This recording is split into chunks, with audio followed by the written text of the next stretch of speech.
Hello दोस्तों, welcome to civil मंत्रा। मैं हूं अनुपम। दोस्तों स्टार्ट करते हैं दोस्तों अपने यूनिक सीरीज के साथ। यहाँ पे हम डिस्कस करने वाले हैं AKTU mechanical engineering fifth semester का जो हमारा सब्जेक्ट है हीट एंड मास ट्रांसफर, जिसे हम क्या कहते हैं दोस्तों, एचएमटी कहते हैं। यहाँ पे हम दोस्तों डिस्कस करने वाले हैं यूनिट वन का पार्ट वन। जो हमारा यूनिट वन है वह है इंट्रोडक्शन टू हीट ट्रांसफर। दोस्तों आपसे रिक्वेस्ट है, अगर आप चैनल पे नए हैं तो चैनल को जरूर सब्सक्राइब कर लें। यहाँ पे हम पहले देखते हैं क्या क्या हम टॉपिक कवर करने वाले हैं पार्ट वन में। फर्स्टली हम डिस्कस करेंगे कि मोड ऑफ हीट ट्रांसफर क्या होता है। जैसे कि आपने पढ़ा है कंडक्शन क्या होता है, कन्वेक्शन क्या होता है, रेडिएशन क्या है, इसके बारे में हम डिटेल से डिस्कस करेंगे। और फिर बात करेंगे इनके न्यूमेरिकल के बारे में। सेकंड हम बात करने वाले हैं कि जो हमारा इफेक्ट ऑफ टेम्परेचर का क्या इफेक्ट होता है थर्मल कंडक्टिविटी पे, क्योंकि मटेरियल के अकॉर्डिंग क्या होता है थर्मल कंडक्टिविटी हमारी चेंज होती रहती है। तो यहाँ पे हम डिस्कस करेंगे। थर्ड हम डिस्कस करेंगे कंबाइंड हीट मैकेनिज्म के बारे में। तो यहाँ पे हम पार्ट वन में तीन टॉपिक कवर करने वाले हैं। वन बाय वन दोस्तों हम one by one topic cover करेंगे। दोस्तों अगर आपको यहाँ से पीडीएफ चाहिए या फिर सारे रिलेटेड नोट्स चाहिए वन टू वन, तो आप सिविल मंत्रा का ऐप दोस्तों इंस्टॉल कर सकते हैं। वहां आपको वन टू वन सारी चीजें मिल जाएगी। आइए दोस्तों स्टार्ट करते हैं। मैकेनिज्म ऑफ हीट ट्रांसफर, जो हमारा हीट है वो किस तरीके से ट्रांसफर होता है, उसके क्या क्या मोड है, उनके बारे में हम क्या करेंगे, डिस्कस करेंगे। अगर हम बात करते हैं हीट ट्रांसफर के बारे में, तो जो हीट का ट्रांसफर होता है वो तीन तरीके से होता है। फर्स्ट हमारा होता है कंडक्शन, सेकंड हमारा होता है कन्वेक्शन, और थर्ड हमारा होता है रेडिएशन। तो फर्स्टली हम बात करते हैं कि हमारा जो कंडक्शन मेथड होता है वो किस तरीके से होता है। अगर हम कंडक्शन मेथड की बात करते हैं तो फर्स्टली आप फिगर से समझिए। ये क्या है, एक हमारी कैंडल है जिसको हमने क्या किया, जलाया हुआ है। और ये एक है हमारा वायर है, और अदर हमारा कोई भी कंडक्टर मटेरियल हो सकता है। जो कंडक्टर का मतलब क्या है, जो हीट को कंडक्ट करे एक तरीके से, ठीक है। अब क्या है, जब हम इसको हीट दे रहे हैं तो ये जो बॉडी है, क्योंकि ये बॉडी किस तरीके से सॉलिड है, जो हमारा कंडक्शन का मेथड होता है वो सॉलिड के लिए होता है। तो यहाँ पे जो सॉलिड है उसके जो एक तरीके से हम कह सकते हैं जो मॉलिक्यूल्स है, ये मॉलिक्यूल्स हैं सॉलिड में, ऑब्जेक्ट में मूव नहीं करते। ये क्या करते हैं, वाइब्रेट होते रहते हैं। क्या होते रहते हैं, वाइब्रेट होते रहते हैं। जब ये कंटिन्यू एक तरीके से वाइब्रेट होते हैं तो क्या होता है, इनकी वाइब्रेशन से धीरे धीरे ये जो हमारा मटेरियल है, जो हमारा सॉलिड ऑब्जेक्ट है, वो हीट हो जाता है। और हमारा जब हीट होता है, जो हीट का ट्रांसफॉर्मेशन होता है वो किस तरीके से होता है, वार्म को कोल्ड होता है। यानी यहाँ पे ऑब्जेक्ट हमारा ज्यादा वार्म होगा और यहाँ पे क्या होगा, कोल्ड होगा। और इस तरीके से हमारी जो हीट का ट्रांसफर है वो धीरे धीरे करके पूरे जो हमारा कंडक्टर मटेरियल है उसमें क्या हो जाएगा, पूरे में फैल जाएगा। ठीक है। अगर हम बात करते हैं इस पूरे कंडक्शन में, तो हमें यहाँ पे क्या है, एक मीडियम की जरूरत होती है। और हमारा जो कंडक्शन का प्रोसेस है वो किसके लिए होता है, स्पेशली सॉलिड के लिए होता है। तो यहाँ पे आपके डिफिनेशन के अकॉर्डिंग जो हम एग्जाम में लिख सकते हैं वही लिखा हुआ है कि thermal conduction is a mechanism of heat propagation from region of a higher temperature to a region of the lower temperature within a medium or between difference medium in the direct physical contact। ठीक है। Second point कह रहा है कि जो हमारा conduction does not involve any the movement of the microscopic portion of matter relative to one another. कहने का मतलब वही है, जो मूवमेंट होता है माइक्रोस्कोपिक लेवल पे कंडक्शन में ऐसी कोई प्रक्रिया नहीं होती है। बात करते हैं जो due to the random molecular motion, जो मॉलिक्यूल्स कंटिन्यू हीट हो रहे हैं तो इसमें कोई ना कोई वाइब्रेशन क्रिएट होगा।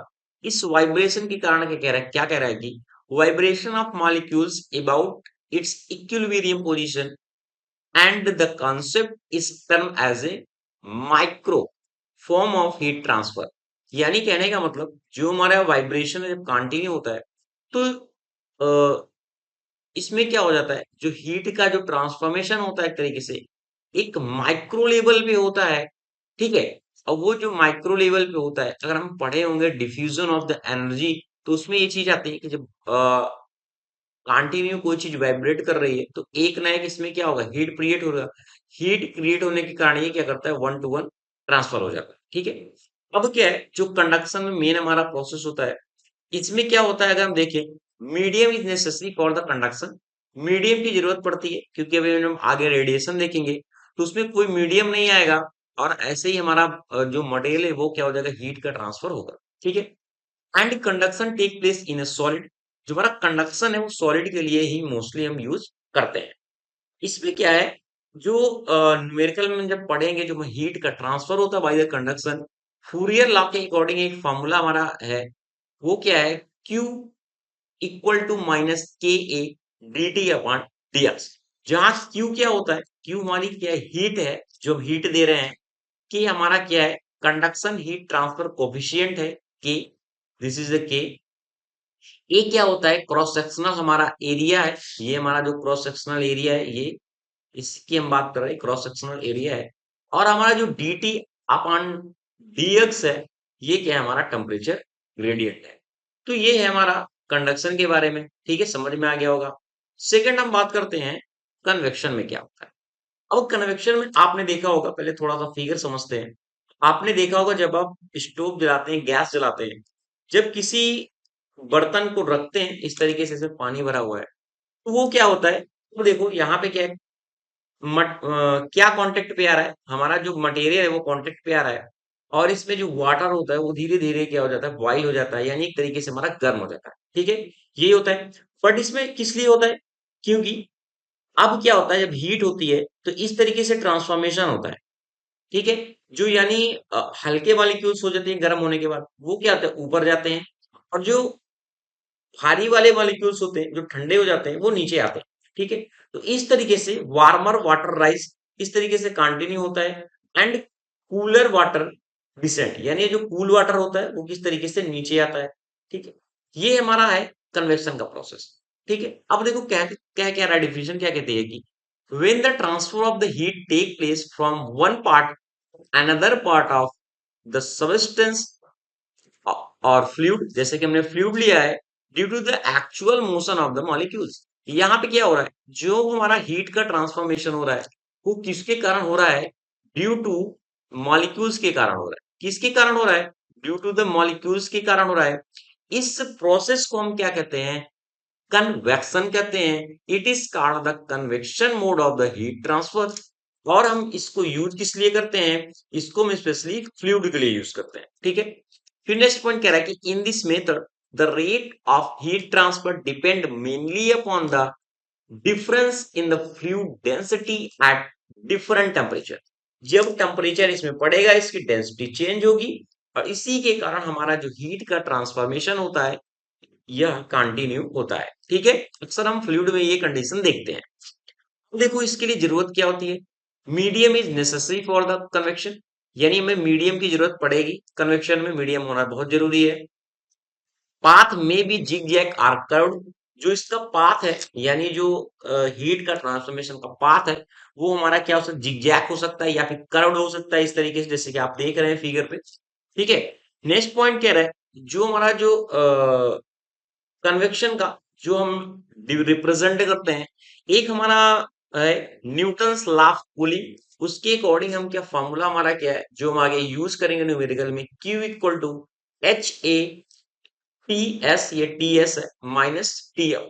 यहाँ जो Q है, क्या हमारी हीट है, H हमारा क्या है, कन्वेक्शन हीट ट्रांसफर कोफिशिएंट है।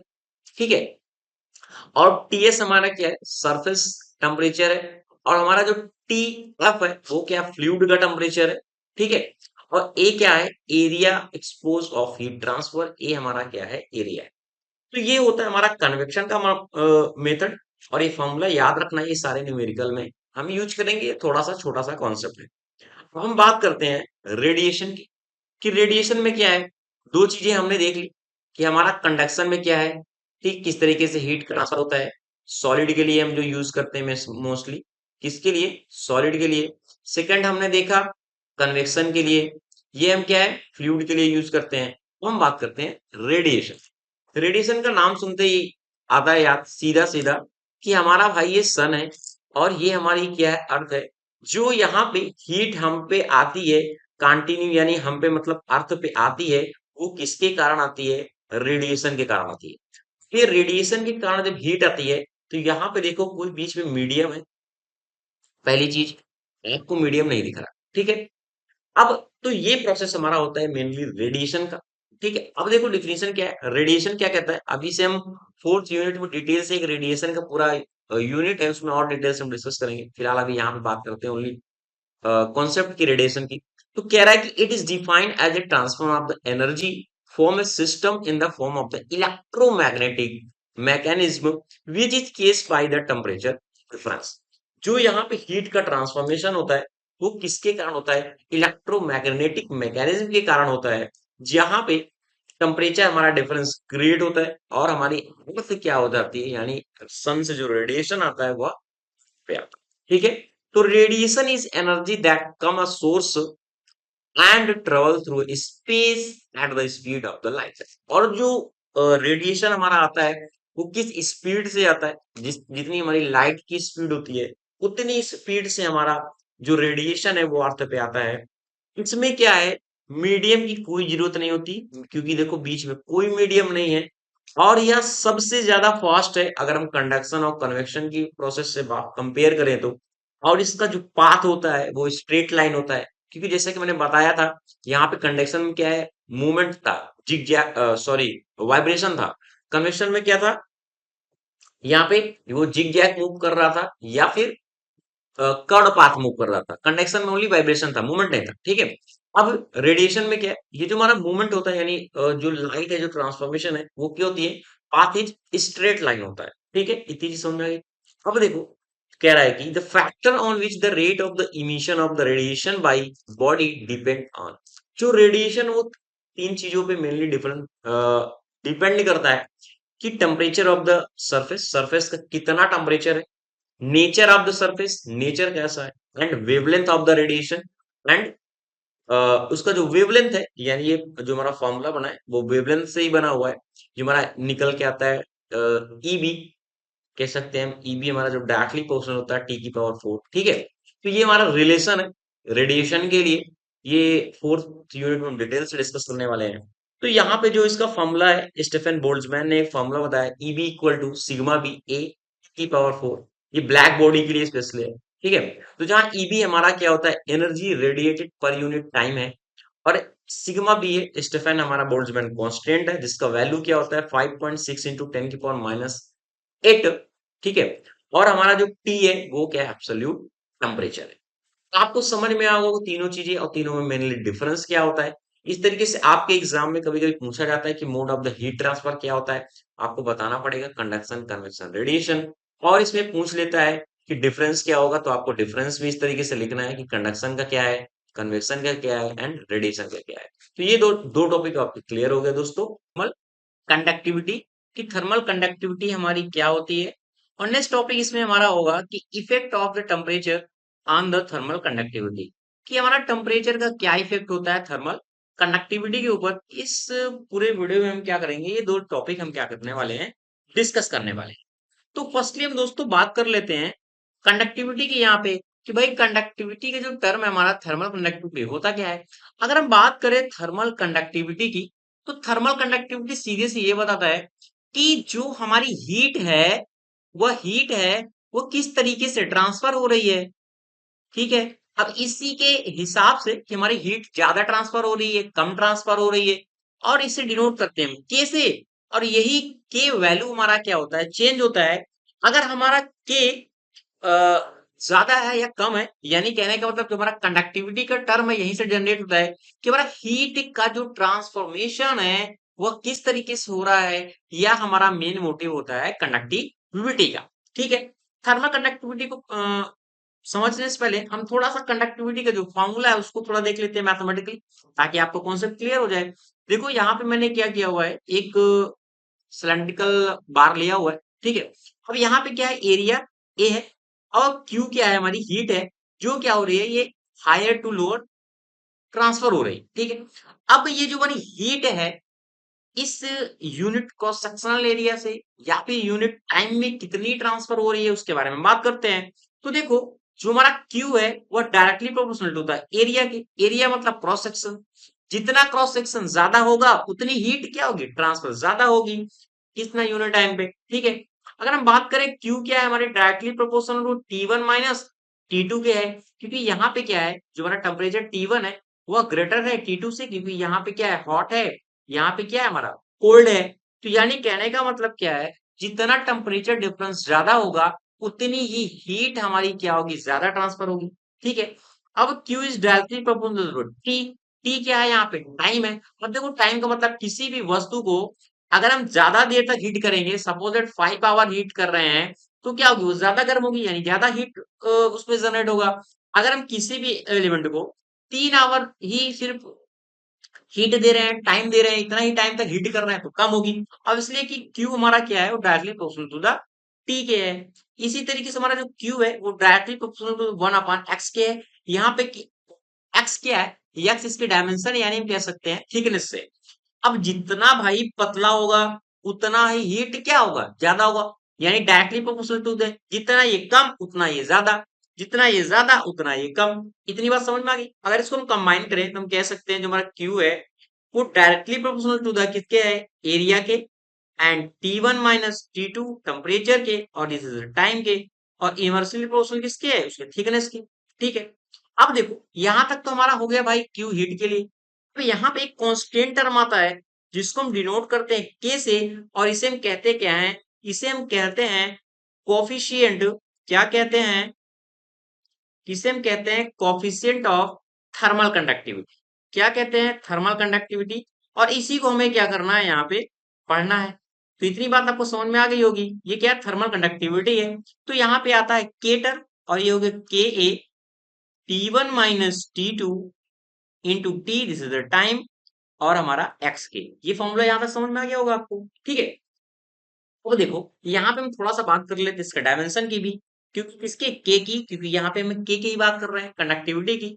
तो यहाँ पे अगर हम के इक्वल टू निकालें, के इक्वल टू तो क्या आ जाएगा, क्यू इंटू एक्स आ जाएगा, और ये हो जाएगा ए। तो ये क्या है, टेम्परेचर है यानी, और ये हमारा क्या है, टाइम है। अगर क्यू क्या है भाई, क्यू क्या हीट है, इसको हम क्या करते हैं, जूल से डिनोट कर सकते हैं। ये क्या है हमारा डायमेंशन है, इसको मीटर से हम डिनोट कर दिए। एरिया हमारा क्या होता है, मीटर स्क्वायर होता है, और टाइम क्या होता है, केल्विन से, और ये हमारा हो गया सेकंड। एक ये कट गया डायमेंशन, तो हम इसको लिख सकते हैं भाई, एसआई यूनिट क्या है, जूल, और ये हमारा क्या हो गया, पर सेकेंड मीटर, और ये हमारा हो गया केल्विन। ठीक है, ये जूल पर सेकंड है। आपको पता है W इक्वल टू क्या होता है, जूल पर सेकंड। तो इसको हम क्या लिख सकते हैं, वाट लिख सकते हैं। तो W इक्वल टू m-1, और ये माइनस के, इसको हम डिग्री सेल्सियस भी लिख सकते हैं। तो आपको समझ में आ गई के की यूनिट। अब अगर इसको हम यूनिट में लें, देखो यहाँ पे समझो हमने क्या लिया था, अगर हम इसको यूनिट में बात करते हैं, अगर हम a इक्वल टू 1 ले लें, इसी फॉर्मूले पे देखो, जैसे यहाँ पे डिनोट था, यहीं पे मैं समझाता हूँ। अगर हमारा जो फॉर्मूला निकला था, क्या निकला था, के इक्वल टू, के इक्वल टू क्या निकला था, क्यू एक्स अपान ए डेल्टा टी इंटू टी। अगर हम क्रॉस सेक्शन एरिया को 1 ले लें, टाइम को भी हम क्या कर रहे हैं, 1 ले रहे हैं, और टेम्परेचर को 1, टाइम टेम्परेचर को टी 1 ले लिया यूनिट, और टी को 1, और जो डायमेंशन उसका भी 1 ले लिया। तो यहाँ पे के इक्वल टू क्या है भाई, क्यू के बराबर आएगा। यहाँ पे के इक्वल टू क्या हो रहा है, क्यू के बराबर आएगा। यही तो कह रहा है कि थर्मल कंडक्टिविटी की डिफिनेशन कहती क्या है, कि the amount of heat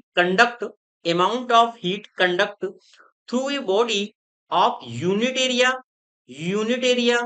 unit thickness, this is unit thickness, unit time, this is unit time, when the difference in the temperature between the phase causing heat flow in unit temperature, this is unit temperature difference, this is called the thermal conductivity। आपको बहुत समझ में आ गई होगी definition.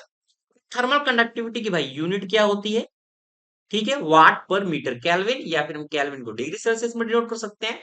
तो ये हो गया डिग्री सेल्सियस। इतनी बात आपको समझ में आ गई होगी कि भाई थर्मल कंडक्टिविटी का कॉन्सेप्ट क्या होता है, और मेन इसका मोटिव क्या है भाई, कि कितना हीट ट्रांसफर हो रही है। ठीक है, अब देखो यहाँ पे हम बात करने वाले हैं, जो मोस्ट इंपॉर्टेंट हमारा यहाँ पे ये वाला क्वेश्चन अक्सर पूछा जाता है एग्जाम पे, एचएमटी में हमारा, कि थर्मल कंडक्टिविटी क्या होती है, and effect of the temperature on the thermal conductivity.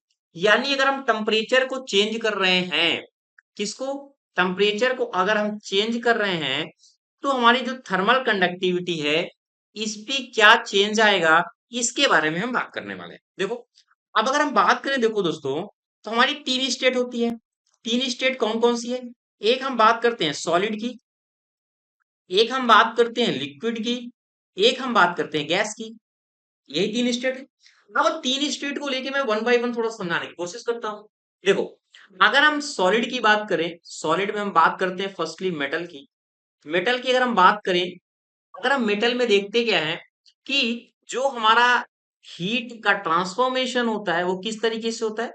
भाई हमारी हीट इसमें हमने दिया, हमारा जो इलेक्ट्रॉन है यहाँ पे मूव नहीं करते हैं इस तरीके से, वो क्या करते हैं, वाइब्रेट करते हैं एक तरीके से। वाइब्रेट करते हैं धीरे धीरे, वाइब्रेशन के कारण हीट का ट्रांसफॉर्मेशन होता है धीरे धीरे। तो यहाँ पे मेटल के केस में होता क्या है, मेटल के केस में ध्यान से देखना, जब हम टेम्परेचर को इंक्रीज करते हैं, किसको, टेम्परेचर को इंक्रीज करते हैं, तो जो हमारी थर्मल कंडक्टिविटी है वह क्या होती है, डिक्रीज होती है। थर्मल कंडक्टिविटी का मैंने क्या बताया था, इसका मेन नेचर क्या है कि जो हमारा टेम्परेचर है वह किस तरीके से ट्रांसफर हो रहा है, उसी के हिसाब से हमारा भाई डिपेंड करता है कि थर्मल कंडक्टिविटी किस मटेरियल की किस तरीके से है। ठीक है। अब देखो मेटल के केस में क्या है, सॉलिड है, सॉलिड में क्या होगा, टेम्परेचर हमारा, इलेक्ट्रॉन किस तरीके से टेम्परेचर मूव करता है, वाइब्रेशन के कारण। तो वाइब्रेशन के कारण मूव होगा तो जो हमारा थर्मल कंडक्टिविटी क्या होती है, कम होगी। यानी कहने का मतलब सॉलिड के केस में क्या होता है, जब हम टेम्परेचर को इंक्रीज करते हैं तो हमारा थर्मल कंडक्टिविटी क्या होती है, डिक्रीज होती है। क्या होती है, डिक्रीज होती है। इसी तरीके से अगर हम इसी में नॉन मेटल की बात कर लेते हैं, किसकी बात कर लेते हैं, नॉन मेटल की बात करते हैं, तो जस्ट उल्टा होता है। जितना हम टेम्परेचर बढ़ाते हैं तो क्या होता है, थर्मल कंडक्टिविटी इंक्रीज होती है। ठीक है। अब देखो एक एक्सेप्शन आता है हमारा मेटल के केस में। क्या मेटल के केस में आता है कि जो हमारा एल्युमिनियम है, क्या, एल्युमिनियम है, और हमारा क्या है, यूरेनियम है, ये हमारे एक्सेप्शन है। इसमें क्या होता है, अपोजिट होता है। यानी हम जितना टेम्परेचर बढ़ाएंगे उतना थर्मल कंडक्टिविटी भी हमारा इंक्रीज होगा। ठीक है। अब बात करते हैं हम लिक्विड के केस की। ठीक है। अगर हम लिक्विड के केस में देखते हैं, इसमें क्या होता है, जब हम टेम्परेचर को बढ़ाते हैं, टेम्परेचर को हमने बढ़ाया भाई लिक्विड के केस में, तो थर्मल कंडक्टिविटी भी क्या होती है हमारी, डिक्रीज करती है। ठीक है। थर्मल कंडक्टिविटी क्या होती है हमारी, डिक्रीज करती है। किस केस में, लिक्विड के केस में। ठीक है। क्योंकि सेम केस इसमें भी है कि हीट का जब भाई ट्रांसफॉर्मेशन कम होगा तो कम होगा। लेकिन जो हमारा वाटर है, क्या है, वाटर है, वह हमारा एक तरीके से एक्सेप्शन है। क्यों, क्योंकि वहां पे क्या होता है, जितना हम टेम्परेचर बढ़ाते हैं उतना हमारा कंडक्टिविटी बढ़ता है। भाई थर्मल कंडक्टिविटी क्यों बढ़ता है, क्योंकि वहां एक टर्म आता है हमारा डेंसिटी का, जो डिपेंड करता है टेम्परेचर पे। यहाँ पे डेंसिटी हमारी क्या होती है, डिक्रीज होने लगती है। क्योंकि डेंसिटी हमारी क्या है, एम अपॉन वी के डिपेंड है। यानी डेंसिटी यहाँ पे हमारी डिक्रीज होगी। जब डेंसिटी डिक्रीज होगी तो हमारा जो कंडक्टिविटी है, थर्मल कंडक्टिविटी है, वो हमारा इंक्रीज होगा। कहने का मतलब यहाँ पे जब हम टेम्परेचर इंक्रीज करते हैं तो हमारी ये कंडक्टिविटी है, थर्मल कंडक्टिविटी है, वो भी हमारी क्या होती है, इंक्रीज होती है। ठीक है। अब हम बात करते हैं गैस के केस में। गैस के केस में क्या होता है, जब हम टेम्परेचर को बढ़ाते हैं तो यहाँ पे जो हमारा थर्मल कंडक्टिविटी होती है वह इंक्रीज करती है। क्योंकि यहाँ पे क्या होता है, जो हमारे इलेक्ट्रॉन फ्लो होते हैं वो इजिली फ्लो होते हैं। जब इजिली फ्लो होंगे तो थर्मल कंडक्टिविटी भी क्या हमारी क्या रहेगी, ज्यादा रहेगी। ठीक है। लेकिन ये एक टर्म पे और डिपेंड करता है गैस के केस में, ये डिपेंड करता है मॉलिक्यूलर वेट पे। क्या, किस पे डिपेंड करता है,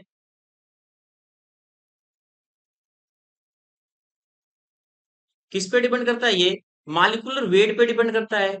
किस पे, मॉलिक्यूलर वेट पे डिपेंड करता है। ठीक है। अब मॉलिक्यूलर वेट पे किस तरीके से डिपेंड करता है, देखो, मॉलिक्यूलर वेट क्या है, जितना मॉलिक्यूलर वेट क्या होगा, ज्यादा होगा, उसकी थर्मल कंडक्टिविटी क्या होगी, कम होगी। अब मॉलिक्यूलर वेट पे क्यों है, क्योंकि ये होता है मेन फ्री पाथ पे डिपेंड करता है। किस पे डिपेंड करता है, मेन फ्री पाथ पे डिपेंड करता है। और मेन फ्री पाथ क्या होता है, जो थर्मल कंडक्टिविटी है उसके डायरेक्टली प्रोपोर्शनल टू होता है। यानी जितना मेन फ्री पाथ रहेगा उतना थर्मल कंडक्टिविटी बढ़ेगी। अब क्या है, इसीलिए मॉलिक्यूलर वेट हमारा, कहने का मतलब जितना ज्यादा हुआ थर्मल कंडक्टिविटी उतनी कम होगी। आपको यहां से कॉन्सेप्ट समझ में आ गया होगा दोस्तों कि जो हमारा टेम्परेचर है वह किस तरीके से डिपेंड होता है थर्मल कंडक्टिविटी के ऊपर। अब देखो यहाँ पे मैंने कुछ एग्जांपल लिया हुआ है। तो जैसा हमारा क्या है, यहाँ पे सिल्वर है, ठीक है, जैसा आपकी देख पा रहे होंगे। अब देखो ये सिल्वर को देखो, सिल्वर की थर्मल कंडक्टिविटी क्या है, 410, यानी सबसे ज्यादा है। ठीक है, कॉपर का देखो कितना है, 385 है। एल्यूमिनियम का क्या है, 225 है। कास्ट आयरन का 55। यानी कहने का मतलब ये जो ऊपर के टर्म है ना, ये ऊपर वाले, इनमें क्या है, थर्मल कंडक्टिविटी ज्यादा है। क्यों, देखो इलेक्ट्रॉन का ट्रांसफर ज्यादा है, यानी कहने का मतलब जो भाई हीट है, जो हीट का ट्रांसफॉर्मेशन है वह ज्यादा अच्छा हो रहा है। ठीक है, जब हीट का ट्रांसफॉर्मेशन अच्छा हो रहा है इसलिए कंडक्टिविटी क्या है इसमें अच्छी है। तो अब देखो यहाँ पे देखो, अगर हम आते हैं एस पे, कोक या फ्लड पे आते हैं, यहाँ पे देखो थर्मल कंडक्टिविटी क्या कम है, क्योंकि क्या है, हीट का ट्रांसफॉर्मेशन भाई नहीं हो पा रहा। ठीक है, आपको समझ में आ गया होगा कि जो हमारा थर्मल कंडक्टिविटी है वो टेम्परेचर पे किस तरीके से डिपेंड होती है। तो ये दोस्तों होता है मेन कॉन्सेप्ट। आशा करता हूँ आपको समझ में आ गया होगा, छोटा सा टॉपिक है। यहाँ पे न्यूमेरिकल भी है, अगर आप फॉर्मूले को याद रखते हैं, इस न्यूमेरिकल भी यहाँ से पूछे जाते हैं। कंबाइंड हीट ट्रांसफर मैकेनिज्म, ये कंबाइंड हीट ट्रांसफर मैकेनिज्म होता क्या है, और इसका दोस्तों न्यूमेरिकल पूछा जाता है, क्या है कॉन्सेप्ट, और कैसे न्यूमेरिकल को सॉल्व करेंगे उसके बारे में हम बात करने वाले हैं। देखो, अगर हम बात करें थोड़ा कॉन्सेप्ट की, अगर हम बात करें कोई मेटल की, सपोज दैट ये मेरा कोई एक मेटल है, इसका जो टेम्परेचर है वो टीएस है। अब जब इस मेटल से या कोई भी एलिमेंट से अगर हमारी ये हीट ट्रांसफर हो रही है, तो जो हमारी हीट ट्रांसफर हो रही है वह क्या हो रही है, एक से ज्यादा मैकेनिज्म से हो रही होगी, कंफर्म है। जैसा कि मैंने तीन बताया था, कंडक्शन, कन्वेक्शन एंड रेडिएशन।